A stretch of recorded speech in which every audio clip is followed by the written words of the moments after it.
সবাইকে আসসালামু আলাইকুম। নিশ্চয়ই ভালো আছেন।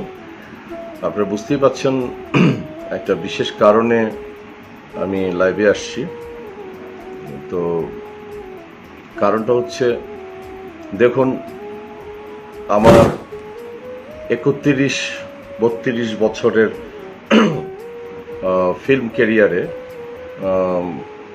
আজ অবধি কেউ কোনো আঙ্গুল দিতে পারবে না।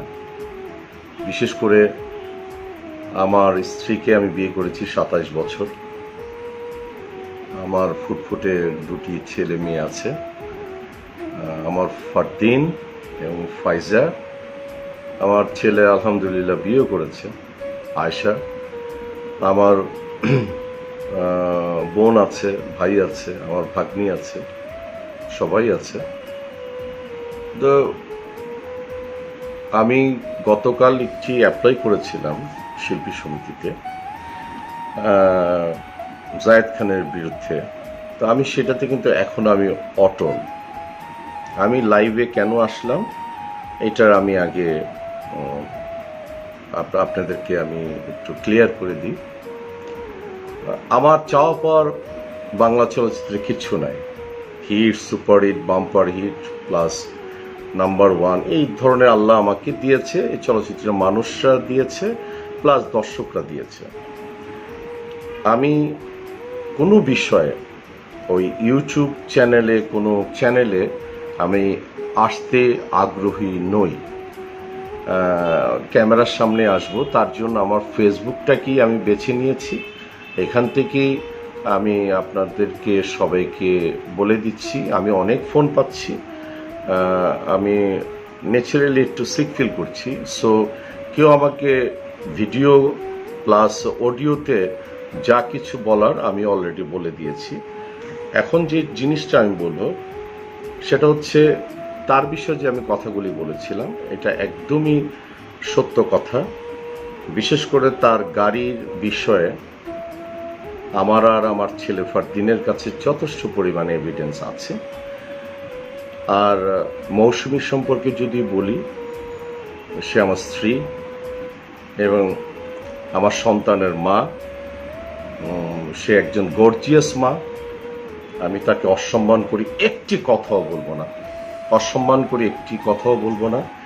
কি ভেবে সে জায়েদ খানকে ভালো বলেছে, করেছে, শোনেন, ওনার সম্পর্কে বাংলা চলচ্চিত্র জানে, বর্তমান ক্যাবিনেট জানে, প্রযোজক সমিতির ক্যাবিনেট জানে এবং পরিচালক সমিতির ক্যাবিনেট জানে, দর্শক জানে এবং সবাই জানে। আমি এ ব্যাপারে কথা বলবো না। আর আমাকে দয়া করে আমার এই ভাষ্যটুকু ফেসবুক থেকে আপনারা যারা দেখছেন তারাই এটাকে একদম স্ট্রেটলি আমি বলে দিয়েছি। সামনে আমার গার্ডিয়ান হিসাবে আমার ছেলে ফারদিন এবং ফাইজা, তারা অবশ্যই আপনাদেরকে ক্লিয়ার করবে। আমি আমার গার্ডিয়ান হিসাবে আমার ছেলে ফারদিনকে আমি মেনে নিলাম এবং আমার ফ্যামিলির ইজ্জত মানে আমার ইজ্জত, আমার স্ত্রীর ইজ্জত মানে আমার ইজ্জত, আমার ছেলে মেয়ের ইজ্জত মানে আমার ইজ্জত। আমি চাই না এই 27 বছরে এসে কোনো ধরনের কোনো ভুল বুঝাবুঝি ফ্যামিলির মধ্যে হোক। কিন্তু বাইরের মানুষ এসে যেভাবে ভাঙার চেষ্টা করছে, আপনারা নিজেরাই জানেন যে সে কে। আমি তার সম্পর্কে আর কিছুই বলবো না। আর এটার উত্তর আমি এইভাবে দিয়ে দিলাম। দয়া করে যারা সাংবাদিক ভাইরা আছেন, আপনাদের কাছে আমার অনুরোধ, আমাকে আর ফোন করার কোনো দরকার নেই। আমার এই ভিডিও থেকেই আপনারা জেনে নেবেন।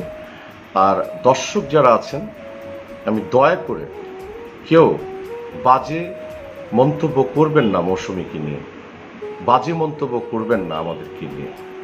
আপনাদের যা কিছু যদি কোনো হয়ে যায় আমাকে বলবেন, আমি মাথা পেতে নিব। কিন্তু বিশেষ করে আপনারা বুঝে গেছেন যে জায়েদ খান কি। আমি যে অনেকেই বলে, অনেকেই আছে যে ভাইরাল হওয়ার জন্য অমুক বলে তমুক বলে, আল্লাহ মাফ করুন। এই বাংলা চলচ্চিত্র আমাকে এত বড় ভাইরাল আল্লাহ আমাকে করে দিয়েছে এই গত 30 বছরে, সেটা নিয়েই আমি আছি।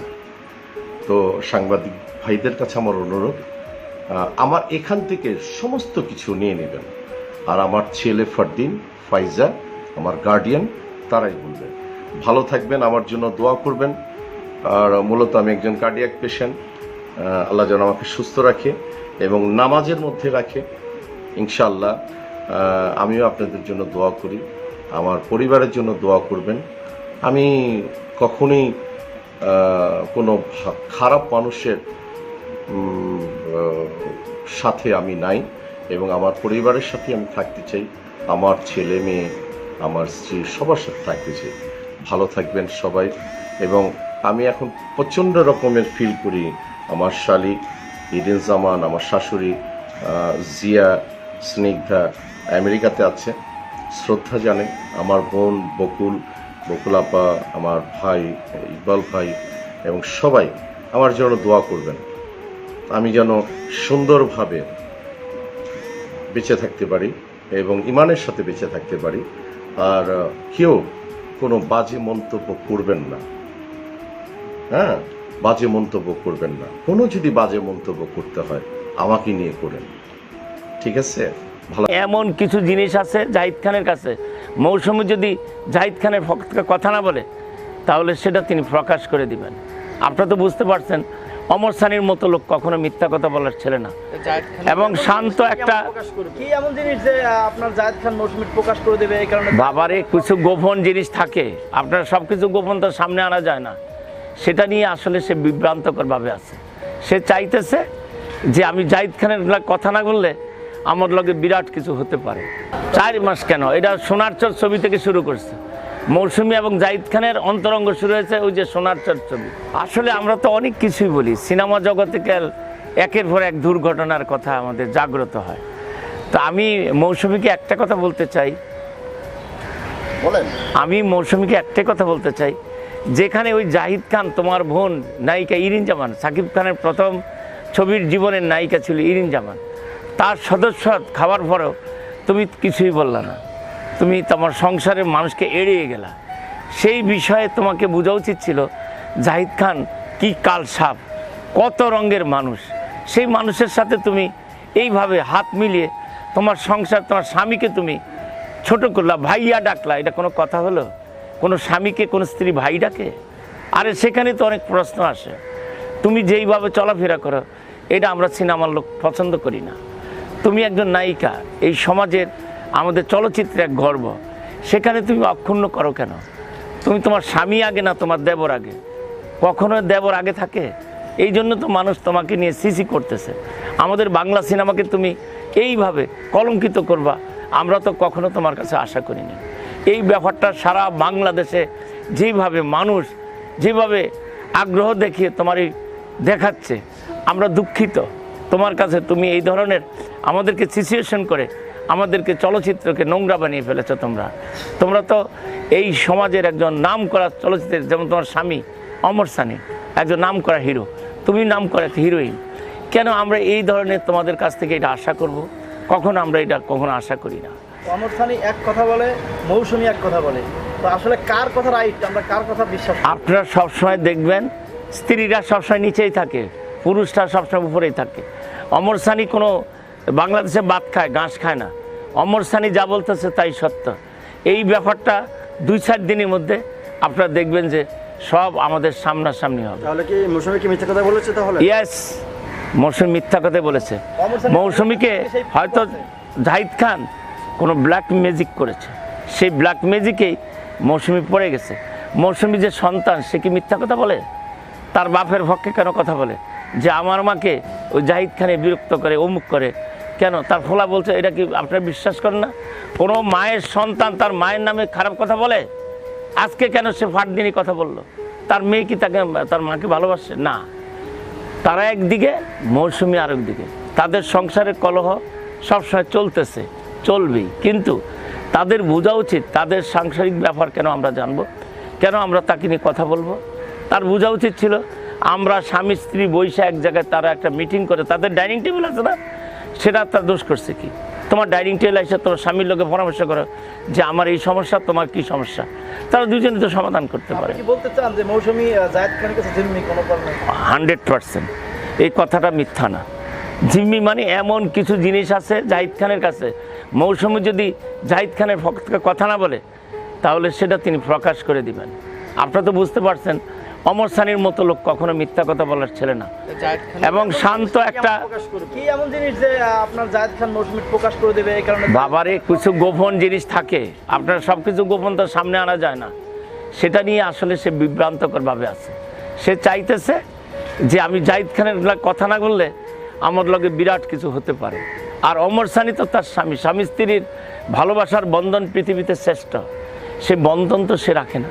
তার স্বামী একটা কথা বলছে, সে জানতো, গুরুত্ব দিত, তাহলে না এই দেশের জনগণ ভালো বলতে পারতো যে না, মৌসুমী অমর সানির এই দীর্ঘ 27টি বছরের প্রেম কাহিনীর অবসান ঘটতো। এই ধরনের তাদের ছেলে মেয়েরা বড় হয়ে গেছে, তারা সংসার করবে, তারা বৃদ্ধ হয়ে গেছে, আল্লাহ বিল্লাহ করবে, নামাজ পড়বে, আল্লাহর কাছে তারা ফরিয়াদ করবে কিভাবে আল্লাহ তাদের দিনগুলা শেষ করে নেবে। সেটা না করে আমাদেরকে নোংরামি কেন করবে? আমরা চাই এটা সুস্থ হোক সমাধান।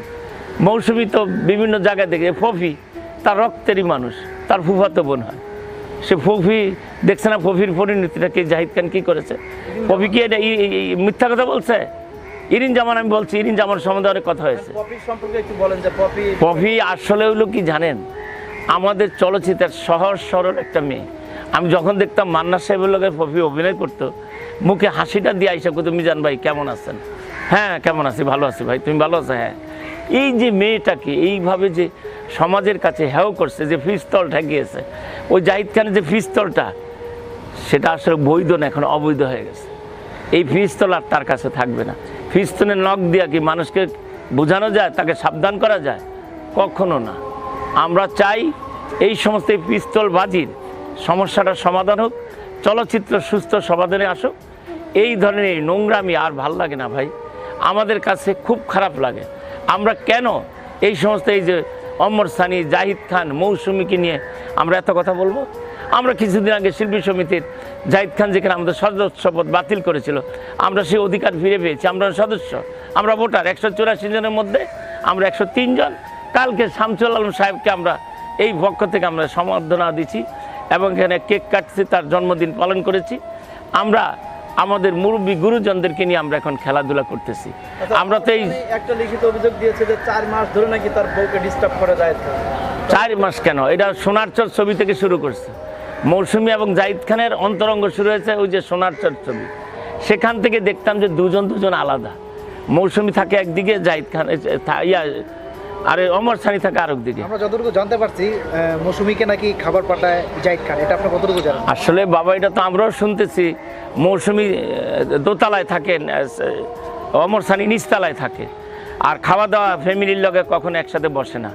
বিভিন্ন জায়গাতে অর্ডারই খাওয়া আসে, মৌসুমী সেটা খায়। এটা আমি তো দেখি নাই, আমি তো সরঞ্জমিনে যাই নাই, আমিও কান মুখে মানে মানুষের ইয়াতে শুনছি যে তাদের মধ্যে এই ধরনের সমস্যাগুলা বহুদিন ধরে বিরাজ করতেছে।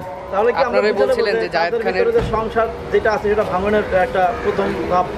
ভাইয়ের একটা ফ্যামিলিতে যদি এই ধরনের অশান্তি থাকে, কখনো ফ্যামিলির সংসার ঠিক থাকে না, মাথা ঠিক থাকে না। এখন আপনার স্ত্রী ভাত রাঁধে নাই, তরকারি রাঁধে নাই, আপনি খাইতে গেছেন, দেন যে না কিছুই তো নাই, তখন কি হবে? এইভাবে তো সংসারের জীবনযাপন হয় না। স্বামী বাজার করে স্ত্রী রাঁধবে, সংসার থাকবে সুখের সংসার। সে দুঃখের সংসার হলে কি সেই সংসার ঠিক থাকে? আজ হোক কাল হোক তাদের এই সংসারের ভাঙন কিছুটা আমরা দেখতেছি সামনে। আমরা কি আপনার সাথে এমন করে আসলে? হ্যাঁ, আপনার স্ত্রী এই ধরনের? আরে বাবা, আমরা তো এইভাবে, আমরা তো সিনেমার স্ত্রী বিয়ে করি নাই, আমরা সাংসারিক মেয়ে বিয়ে করছি। রান্না বান্না করে আমি গেলে খাওয়ান দেয়, খোঁজ খবর নেয়। আমরা তো এরকম সংসার চাচ্ছি, কিন্তু 100% কোনো রমণী যদি ঠিক না থাকে তাহলে সেই সংসার কোনোদিন হবে না। রমণীর গুণেই সংসার হয়, রমণীর গুণ না থাকলে সংসারে বিচ্ছিন্ন আগুন লেগেই থাকে। সোনার চরে যেরকম আগুন লাগছে, এই আগুন থামাইতে অনেক সময় লাগবে। তার মানে কি বলতে চাচ্ছিলেন যে সিনেমার মেয়েরা সংসার হয় না? ঝামেলার জন্য কি ফারদিনের পরিবারে কি কোনো প্রভাব পড়বে না? আমি বলি ফারদিন এখন একটা উপযুক্ত ছেলে, সে বিয়ে করেছে, সংসার হয়েছে, সে বাবা হওয়ার সম্ভাবনা আছে। অমর সানি একটা ইন্টারভিউ বলছে আমাদের একজন অতিথি আসতেছে, সেটা নামটা বুঝাইতে পারে নাই। আমরা তো মনে করছি মৌসুমীর ফাটে বাচ্চা হয়েছে, না, ফাট দিনেই বাবা হবে, ওই সংসারের একজন মানুষ বাড়বে আসতেছে, ওই সুসংবাদটা মহসাই দেওয়ার জন্য চেষ্টা করেছে। আমরা উল্টাটা বলছি। সেক্ষেত্রে কি ফারদিনের পরিবারের মানে কোনো প্রভাব পড়বে? ফারদিন এই সমস্যা সমাধান করার একমাত্র ফারদিনে পারবে, আর কেউ আমাদের বাংলাদেশের যত জায়গা বলে আমাকে বলেন ওমগুলো আমরা পারবো না। কি মনে করছিলেন আপনি মৌসুমীর? কি মনে করছেন? মনে কর আপনার তো বলছি কি মনে করছেন। বিষয়টা হলো যে আপনার জায়েদ খানের নামে যে লিখিত অভিযোগ দিয়েছে আমাদের সানি ভাই, তো ওই বিষয়ে আপনার শিল্পী সমিতি কোনো পদক্ষেপ নিছে কিনা? বাবারে, আমাদের সেক্রেটারি সাহেব মাত্র একটা ছবির শুটিং করে মাত্র ঢাকায় আসছে। আমাদের যে সেক্রেটারি আছে নিপুণ আক্তার, এটা কাঞ্চন ভাই। আমি এখন এই যে আজকে শিল্পী সমিতি আসছিলাম, হঠাৎ আমাকে আমাদের জাদু আজাদ ভাই, কি মিজান তোমার ইন্টারভিউ দেখে আমি রাত্রে ঘুমাই, এত সুন্দর সুন্দর কেমনে পারো কথাগুলা। তো বললো যে মিজান আজকে তুমি আমার লোকে দুপুরে লাঞ্চ করবা। তো সে আনলো, ভাত আনাইলো, আমরা 4-5 জনে বৈশা তার সাথে খাওয়া দাওয়া করলাম, তার কাছ থেকে অনেক কিছু জানতে চেষ্টা করলাম। সে আমাদের নেতা, আমাদের যতজনের খোঁজখবর নেই এই জাদু আজাদ।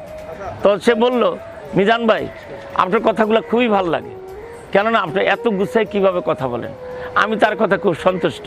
আপনারা বলছিলেন যে জায়েদ খানের পক্ষে কেউ নেই, সরাসরি হুবহু একবারে ডাইরেক্ট কথা বলেন। এই যে কথাগুলো বিভিন্ন মানুষ বিভিন্ন জায়গা থেকে আপনাকে হুমকি ধামকি এই ধরনের কোনো কথাবার্তা আপনাকে কেউ বলেছে কিনা বা কি আসছে কিনা? ভাই, ভালো লোকের শত্রু বেশি, আপনারা তো মনে করেন। আমাকে অনেকে হুমকি দুকি দেয়, ফোনে অনেক কথা বলে, এই মিজান তুমি কি এফডিসির একাই 100 নাকি, তোমার কাছ থেকে এগুলি কি শুনি। আরে ভাই এরকম শুনেন, আমি যখন ভালো কথা বলবো মন্দ লোকের অভাব নেই, আমার ক্ষতি করার জন্য অনেক লোক দাঁড়িয়ে থাকে। তো এখানে বুঝতেই পারেন আমি কি সমস্যা সমাধানের মধ্যে আছি। আমাকে বিভিন্ন জায়গা থেকে বিভিন্ন হুমকি ধুমকি দিচ্ছে, আমি তো কাউকে কিছু জানাই না। আমি তো রাখি আল্লাহ মারিকে, আমার মৃত্যু হলে আমার আল্লাহ জানে, উনি যদি নির্দেশ দেয় ওই আজরাইল আমার কাছে ঠিকই আসবে। আমি যেইভাবে মরি না কেন, মৃত্যু আমাদের সবার মৃত্যুর স্বাদ গ্রহণ করতে হবে। আপনি ভয় পেয়ে কোনো লাভ নেই, হয়তো আমি আগে যাব আপনি পরে যাবেন, মৃত্যু আমার হবেই। সানি এবং তার সাথে এমন কি ঘটনা ঘটেছে যার কারণে তিনি তার মেয়েকে নিয়ে তিনি আমেরিকায় আছে এবং ছেলেকে নিয়ে ওমর সানি তিনি দেশের মধ্যে আছে। মৌসুমী এবং ওমর সানির মধ্যে যে ঘটনা ঘটছে তার নতুন কোনো আপডেট এলে অবশ্যই আমরা আপনাদেরকে দেখাবো। ততক্ষণ দেখতে হলে চ্যানেলটিকে অবশ্যই সাবস্ক্রাইব করতে ভুলবেন না।